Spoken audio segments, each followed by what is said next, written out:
Chapter 1. Title: The Robot Who Stole My Heart. The warm glow of the city lights seeped into Sherina's modest 1 BHK apartment. 16 years old and living on her own, Sherina had grown used to the hum of urban life, buses roaring, voices chattering, and the occasional robot humming by to deliver groceries. Tonight, however, was different. She paced back and forth, stealing glances at the clock. Today was the day her humanoid robot, the latest S7 model, would arrive. After months of saving from her part-time job, she finally afforded the futuristic assistant. Not only would it help her manage chores, but it would also keep her company in her otherwise quiet apartment. Outside, a delivery truck pulled up, its hydraulic brakes hissing. Sherina darted to the door, her heart pounding with anticipation. Meanwhile, far across the cosmos in a technologically advanced world, Ray, a young, skilled soldier, returned to his scientist friend Lyric's cluttered laboratory. The room was a hazard zone of blinking devices, shattered gadgets, and the occasional spark crackling from overworked machines. Lyric, Ray called, stepping over wires, one day, your mess will. Before he could finish, his foot landed on a shattered device. A sudden surge of energy coursed through him, and in the blink of an eye, he disappeared. When Ray opened his eyes, he found himself inside a cramped metallic space. The faint sound of rumbling engines and muffled voices outside told him he was being transported somewhere. Using his advanced perception, he listened closely to the humans outside. Their conversation revealed that he had been mistaken for a humanoid robot and was being delivered to someone who had ordered him. He quickly assessed his situation. This planet was far behind his own in technology, and its people were physically similar to his own kind but lacked any extraordinary abilities.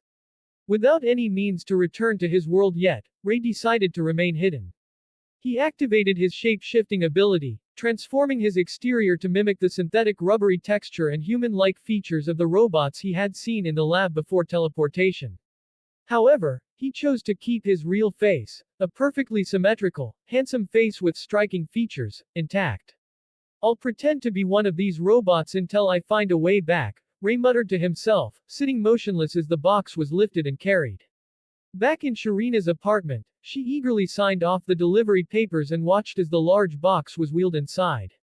Her excitement bubbled over as she carefully opened the packaging. Inside, Ray sat motionless, his appearance indistinguishable from the humanoid robots advertised, flawless synthetic skin, styled dark hair, and strikingly realistic features. His sharp jawline and piercing eyes made him look almost too perfect. Sherina gasped. He looks so real, she murmured. Her fingers brushed the cool surface of his skin, marveling at the lifelike texture. Ray opened his eyes slowly, adjusting to the dim lighting of the apartment. He observed her closely, noting her wide eyes and awe-filled expression. She was young, with a kind smile and a hint of exhaustion in her gaze. Hello, I am your humanoid assistant, Ray said, his voice steady and calm, mimicking the monotone inflection of the robots he had observed.